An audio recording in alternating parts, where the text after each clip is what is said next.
Bonjour, mon nom est Stéphane de la clinique Centre-Guyon. Donc aujourd'hui, qu'est-ce que je vais vous parler? Ça va être principalement juste du temporal.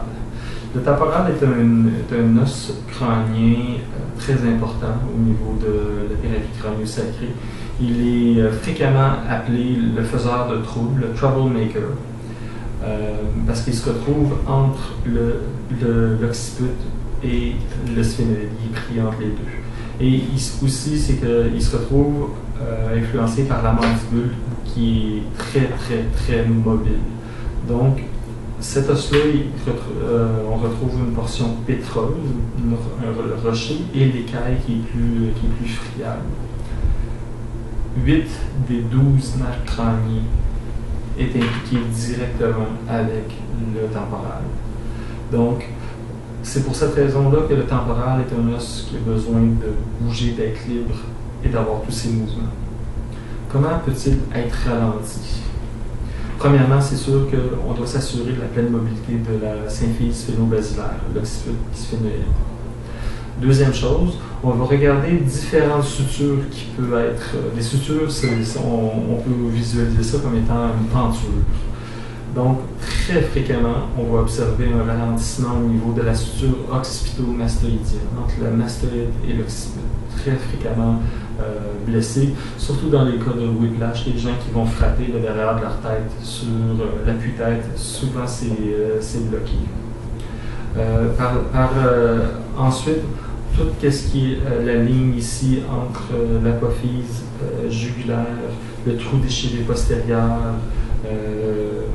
et le pétrobasilaire, la situation pétrobasilaire, toute cette portion-là ici où mon doigt circule, on doit s'assurer de la pleine mobilité.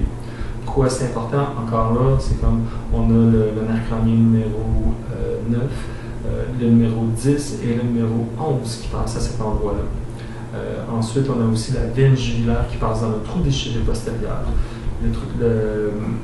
80%, en ostéopathie, les enseignements nous disent que 80% des maux de tête et migraines sont dus par un mauvais drainage veineux du crâne. Donc, très important de libérer le trou déchiré postérieur. Autre suture qu'on traite souvent, qui bloque souvent, c'est la suture SS ou sphéno-squameuse. Donc, entre le squame et le sphénoïde, ici où se trouvent mes doigts, se trouve cette suture-là. Essentiellement, on fait toujours 2 points de contact et séparer l'articulation. On peut le faire par voie externe ou on peut le faire par voie interne. C'est 2 approches qu'on peut utiliser pour justement, quand on fait une technique d'évaluation, où est-ce qu'on va positionner la main de cette façon-ci, on va regarder, voir que le temporal fait sa rotation externe éversion. C'est un mouvement qui doit être ample et synchrone. Il doit être pareil d'un côté comme de l'autre.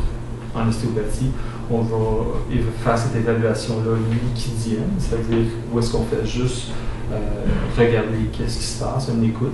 Et ensuite, qu'est-ce qu'on va faire, c'est qu'on va venir se placer et faire une évaluation mécanique, où est-ce qu'on va induire et accélérer le mouvement, ou pas l'accélérer, mais plus le suivre et aller vers la limite externe du mouvement pour évaluer sa mécanique. Est-ce qu'il est capable d'aller en rotation externe et est-ce qu'il est capable d'aller en rotation interne?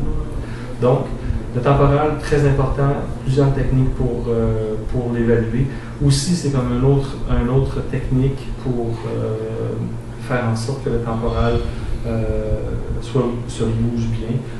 Ce sont les membranes de tension réciproque, donc la faux du cerveau, mais principalement la tente du cervelet qui va venir s'attacher tout sur le pourtour à l'intérieur de la boîte crânienne. Très important à traiter aussi en ostéopathie. Et puis, une des techniques qu'on va faire pour traiter cette tente-là, on va essentiellement faire cette technique-là ici, où est-ce qu'on va venir s'appuyer sur les piliers externes du frontal et ensuite venir s'appuyer sur les crambelles et faire une traction antérieure comme ceci et d'attendre de voir la souplesse du mouvement. Donc, les sutures très importantes et la crâne sacrée et aussi les membranes de tension réciproque pour assurer une pleine mobilité au niveau de l'os du temporal. Merci.